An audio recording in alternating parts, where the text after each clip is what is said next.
Halo para trader, kembali lagi di analisa harian kita jam 5 saat ini ya, Jumat untuk 10 Januari. Oke, ini masih bullish ya. Ini garisnya nggak ada yang gue ubah, sekarang kita tarik, dia mungkin agak ke bawahan lagi sekarang penarikannya. Ya, artinya market sudah mulai lelah untuk kenaikan tingginya. Sebetulnya secara teknikal mungkin akan menjadi sideways, tapi sideways naik ke atas karena ini sudah mulai mengkerucut tuh. Ya, yang tadinya begini sudah mulai agak lelah dianya untuk naik lagi. Secara teknikal seharusnya sideways ataupun bahkan kalaupun masih bullish tapi bullishnya sudah mulai makin mengkerucut ya. Jadi ada kemungkinan dia akan hanya berada di area 2670 sampai 2676. Tapi kalau di pagi hari nanti tidak ada news maka jaraknya di 2661 sampai 2676. Tapi gue masih akan cari buy, gue nggak akan cari sell sementara. Kita akan cari posisi buy mana yang baik karena di ini hari Jumat tanggal 10 akan ada news ya. Di jam pagi tidak ada, sore nggak ada sampai 8.30 ya.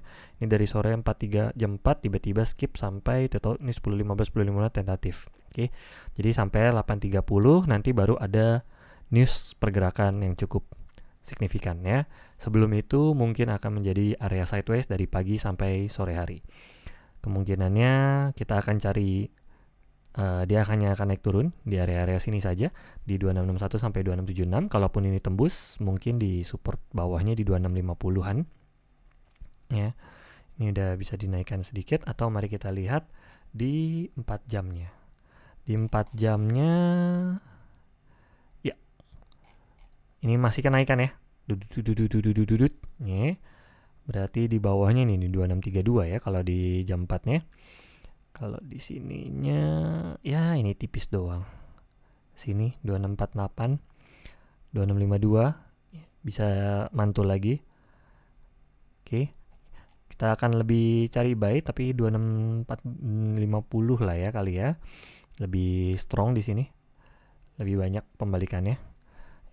Kita akan cari buy kemungkinan di 2661 atau di 2650. Ini udah bisa cukup middle buy ya.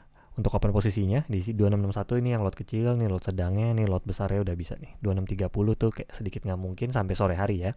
Kecuali kalau sampai jam 4 jam 5 tiba-tiba dia berada di sini, cukup hati-hati karena ada kemungkinan berarti mereka sudah dapat info duluan ya, di sore hari ada kemungkinan jebol gitu istilahnya. Ini kan kita nggak tahu nih malam hari hasil newsnya apa, positif atau negatif.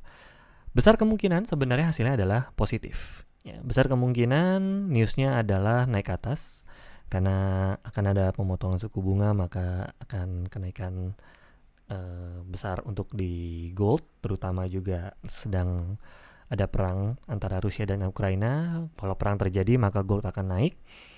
Lalu ya besar kemungkinan malah akan menjebol 2691 di malam hari. Ya. Jadi gue akan lebih cari buy sampai saat ini ya. Kalaupun dia akan koreksi tipis, tapi kalau dia tembus di 2650 dia langsung jebol ke 2630 ya. Jadi lebih baik ya kalau misalnya kalian pengen open sell di 2650 ke bawah. Boleh open, tapi tunggu konfirmasi. Jangan dikonfirmasi 1 jam. Ya, jangan langsung main open posisi aja. Kalau dia cuman ekor doang ya itu hati-hati ya. Jadi kalau masih tajam jangan open apapun ya. Kalau dia ada tarik panjang ya itu untuk orang yang sudah open sell di atas. Jadi jangan ditambahin gitu ya. Tunggu konfirmasi kalau dia tiba-tiba besok atau hari ini gitu ya. Tiba-tiba market barbar gitu. Karena gue yakin di tanggal Jumat ini ya, terutama nih minggu penutupan tahun pertama. Oke, kalau dilihat dari kalendernya ya, ini penutupan tahun baru. Ini bisa termasuk masih Desember. Jadi ini week 1, week 2, week 3, week 4, minggu pertama 2, 3, 4 untuk di bulan Januari. Dan penutupan minggu pertama ya gue sangat yakin besar kemungkinan Bandar akan bermain nih, bisa turun ke bawah atau langsung naik drastis. Kalau naik kecil kemungkinan untuk turun, jadi kalau naik udah siap-siap terbang ke bisa 2734 ya kelanjutan selanjutnya. Tapi untuk supportnya, untuk tanda warna putihnya berarti dia ada di area sini. Untuk memantulannya tinggi loh, beda tipis doang. 2673 support selanjutnya, resistance selanjutnya kalau dia lanjut terbang ya. Dan gua akan lebih cari buy. Syukur-syukur dia bisa ke 2650, kita bisa buy ya. Kalau pagi hari ya udah masih area sideways saja 2661 sampai 2676, kemungkinan dia hanya akan berada di area sini. Jadi untuk sekarang kita nggak open posisi dulu, kita tunggu dulu. Besok market buka ya di jam 6 akan seperti apa, setengah 9 lah ya nunggunya ya. Biasa kalau jam 6, jam 7 masih belum ada pergerakan. Nanti jam setengah 9, jam 9 baru ada pergerakan. Nanti kita akan lihat kemana arahnya ya. Jadi kalau di 2676 open sell nggak bang? Nggak, gue nggak akan open sell. Gue akan lebih cari buy. Jadi kalau dia malah lanjut naik ke atas, udah diemin aja. Ya, udah ketinggalan kereta kasarnya gitulah. Kalau dia lanjut naik ke atas. Oke, so segitu saja analisa harian kita kali ini. Salam cuan.